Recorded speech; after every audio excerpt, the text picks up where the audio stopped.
इस तरह आराम नाल कर लो जी, आराम नाल। थोनू मैं पहला दस दियां कि पंजाब दी सब्जी मंडी, फल फ्रूट मंडी और पंजाब दी माझा हिमाचल जदों ट्रेड पाकिस्तान नाल चलदा है, राजस्थान जम्मू कश्मीर वो सारे इस नॉर्दर्न रीजन नू सब तो वड्डी मंडी जो केटर करदी है, जिहदे ते हज़ारां ही लखां किसान, अरबां करोड़ां दा कारोबार, पल्लेदार, आड़तीए, लेबर, ट्रांसपोर्ट, उन्हां दे ड्राइवर, क्लीनर, मतलब अंदाजा नहीं, प्रवासी मजदूर जेड़े इस मंडी ते आपदी रोजी रोटी नू निर्भर ने।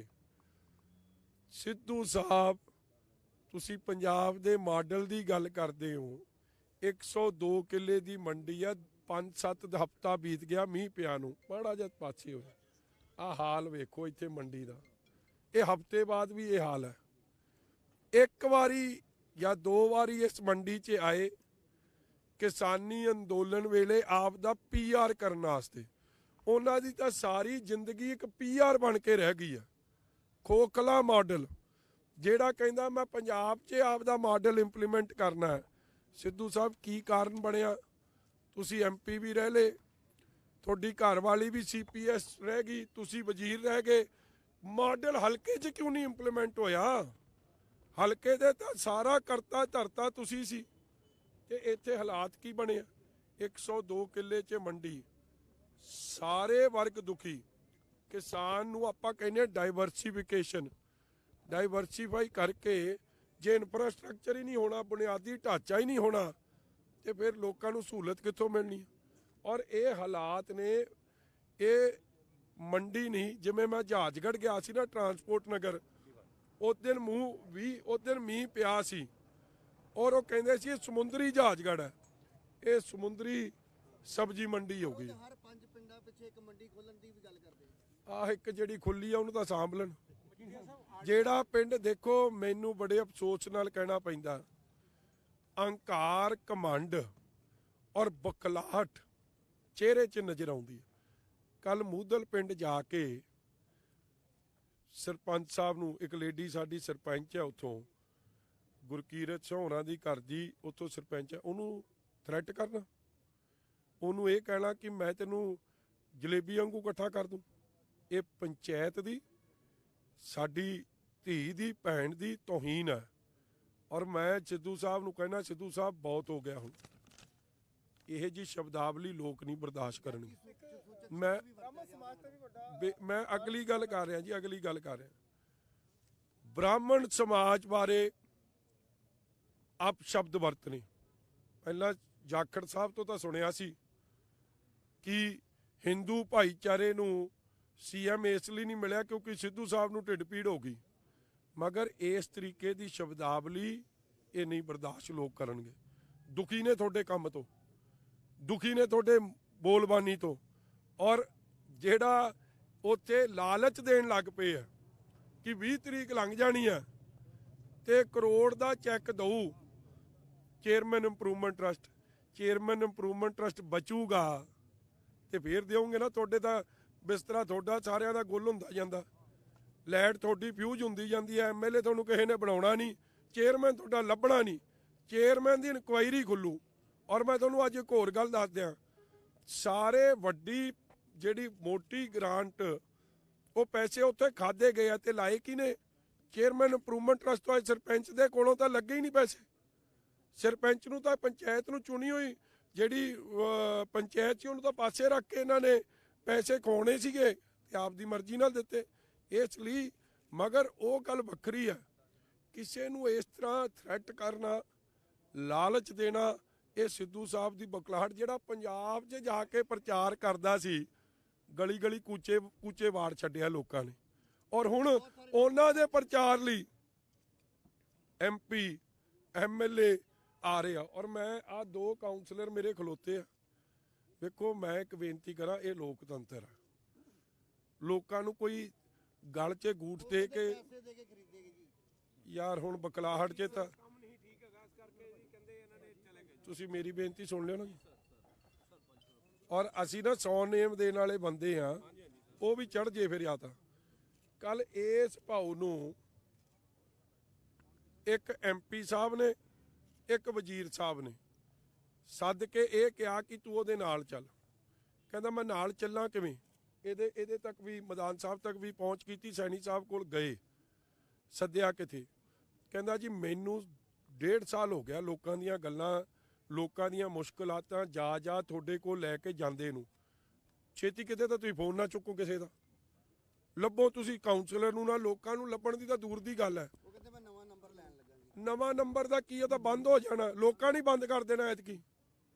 ਪਹਿਲਾਂ ਸਿੱਧੂ ਸਾਹਿਬ ਨੇ, ਮਿਸਿਸ ਸਿੱਧੂ ਨੇ ਬੰਦ ਰੱਖਿਆ, ਹੁਣ ਲੋਕਾਂ ਨੇ ਉਹਨਾਂ ਦੇ ਨੰਬਰ ਬੰਦ ਕਰ ਦੇਣੇ। ਮਗਰ ਇਹ ਥ੍ਰੈਟ ਲੋਕਾਂ ਨੂੰ ਮਾੜੀ ਸ਼ਬਦਾਵਲੀ ਵਰਤਣੀ, ਕੰਮ ਕੋਈ ਕਰਨਾ ਨਹੀਂ।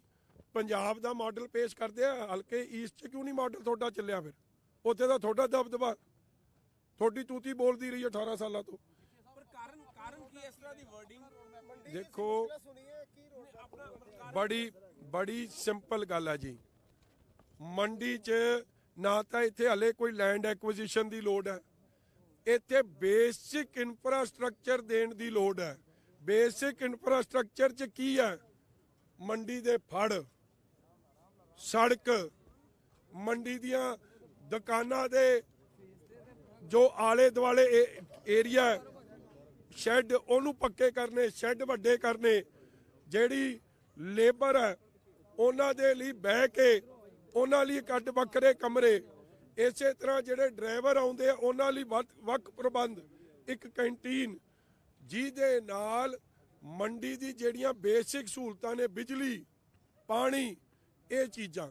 ਨਾ ਤਾਂ ਇੱਥੇ ਕੋਈ ਹਲੇ ਐਕੁਇਜ਼ੀਸ਼ਨ ਦੀ ਲੋੜ, ਨਾ ਕੋਈ ਡੰਪ ਦਾ ਮਸਲਾ। ਜੇ ਸੜਕ ਬਣਾਓਗੇ ਤੇ ਕੋਈ ਰੋਕਦਾ? ਜੇ ਫੜ ਬਣਾਓਗੇ ਕੋਈ ਰੋਕਦਾ? ਨੀਅਤ ਹੀ ਨਹੀਂ।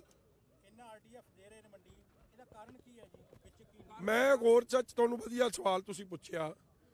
ਇੱਥੇ ਘੱਟੋ ਘੱਟ ਮੈਨੂੰ ਲੱਗਦਾ ਤੇਰਾ ਹਾਊ ਮਨੀ ਮੈਂਬਰਸ? 300 ਟੋਟਲ, 300 ਤੋਂ ਉੱਤੇ ਮੈਂਬਰ ਨੇ। ਹਰ ਬੰਦਾ ਹੀ ਕਰੋੜਾਂ ਦਾ ਬਿਜ਼ਨਸ ਕਰ ਰਿਹਾ। ਸਾਲ ਤੋਂ ਇੱਥੇ ਕੋਈ 500-700 ਕਰੋੜ ਦਾ ਕਾਰੋਬਾਰ ਚੰਗੇ ਸੀਜ਼ਨ 'ਚ ਪਹੁੰਚ ਜਾਂਦਾ। ਕਰੋੜਾਂ ਰੁਪਏ ਦੀ ਕਮਾਈ ਟੈਕਸ ਲਾ ਕੇ, RDF, ਮਾਰਕੀਟ ਫੀ ਲਾ ਕੇ ਸਰਕਾਰ ਕਰ ਰਹੀ ਹੈ। ਤੇ ਜਿਸ ਮੰਡੀ ਤੋਂ ਇੰਨੀ ਕਮਾਈ ਹੋ ਰਹੀ ਹੈ, ਉਸ ਮੰਡੀ 'ਤੇ ਧਿਆਨ ਕਿਉਂ ਨਹੀਂ ਦਿੱਤਾ ਜਾ ਰਿਹਾ? ਕਿਉਂਕਿ ਨੀਅਤ ਨਹੀਂ, ਸੋਚ ਨਹੀਂ। ਮੈਂ ਉਹੀ ਬੇਨਤੀ ਕੀਤੀ ਹੈ ਕਿ ਬੇਸਿਕ ਇਨਫਰਾਸਟ੍ਰਕਚਰ ਲੈ ਕੇ ਆਉਣਾ। ਤੁਸੀਂ ਐਂ ਕਰੋ, ਮੈਂ ਮਜੀਠੇ ਨੂੰ ਰੈਪਰੈਜ਼ੈਂਟ ਕਰਦਾ ਨਾ, ਜਾ ਕੇ ਮਜੀਠੇ ਮੰਡੀ ਵੇਖ ਲਓ, ਤੁਹਾਨੂੰ ਮੇਰਾ ਰੋਡ ਮੈਪ ਸਮਝ ਆ ਜੂ। ਮੂੰਹ ਬੋਲ ਦੀ ਤਸਵੀਰ ਹੈ। ਦਫ਼ਤਰ ਬਣੂਗਾ ਪ੍ਰੋਪਰ, ਇੱਕ ਹੈੱਡ ਆਫਿਸ ਬਣਾਇਆ ਸੀ ਮਜੀਠੇ ਮੰਡੀ 'ਚ, ਜਿੱਥੇ ਸਾਰੇ ਅਫਸਰ ਵੀ ਬਹਿੰਦੇ ਆ, ਜਿੱਥੇ ਚੇਅਰਮੈਨ ਸਾਹਿਬ ਵੀ ਬਹਿੰਦੇ, ਸਾਰੇ ਬਹਿੰਦੇ। ਉੱਥੇ ਕਿਸੇ ਨੂੰ ਮੁਸ਼ਕਿਲ ਹੈ ਉੱਥੇ ਅਪਰੋਚ ਕਰ ਸਕਦਾ। ਫਿਰ ਸਹੂਲਤ ਦਿੱਤੀ ਹੈ, ਸਾਰੀ ਮੰਡੀ ਪੱਕੀ ਕੀਤੀ ਹੋਈ ਹੈ। ਜਿਹੜੀ ਬੇਸਿਕ ਇਨਫਰਾਸਟ੍ਰਕਚਰ ਹੈ, ਬਿਜਲੀ, ਪਾਣੀ, ਸੜਕ, ਹਰ ਚੀਜ਼ ਦਾ ਪ੍ਰਬੰਧ ਹੈ। ਔਰ ਇੱਕ ਮੰਡੀ ਨਹੀਂ, 5-7 ਮੰਡੀਆਂ ਬਣਾਈਆਂ, ਕਿਉਂਕਿ ਰੂਰਲ ਏਰੀਆ ਦੀ ਵੱਡੀ ਡਿਮਾਂਡ ਮੰਡੀ ਇਨਫਰਾਸਟ੍ਰਕਚਰ ਹੈ। ਔਰ ਉੱਥੋਂ ਦੀ ਕਮਾਈ ਵੀ ਇੰਨੀ ਨਹੀਂ। ਜੋ ਕਮਾਈ ਇਸ ਮੰਡੀ 'ਚੋਂ ਹੈ, ਇੰਨਾ ਰੈਵਨਿਊ ਸਰਕਾਰ ਨੂੰ ਦੇ ਰਹੀ ਹੈ। ਤੇ ਕੀ ਇਹ ਮੰਡੀ ਵਾਲਿਆਂ ਦਾ ਜਾਂ ਲੇਬਰ ਵਾਲਿਆਂ ਦਾ, ਆੜਤੀਆਂ ਵਾਲਿਆਂ ਦਾ ਇਸ ਮੰਡੀ ਦੀ ਡਿਵੈਲਪਮੈਂਟ ਦਾ ਪਹਿਲਾ ਹੱਕ ਨਹੀਂ? ਤੁਹਾਡਾ ਇਹ ਇੱਕ ਤਰੀਕੇ ਦਾ ਕੈਸ਼ ਰਿਚ ਮੰਡੀ ਆ।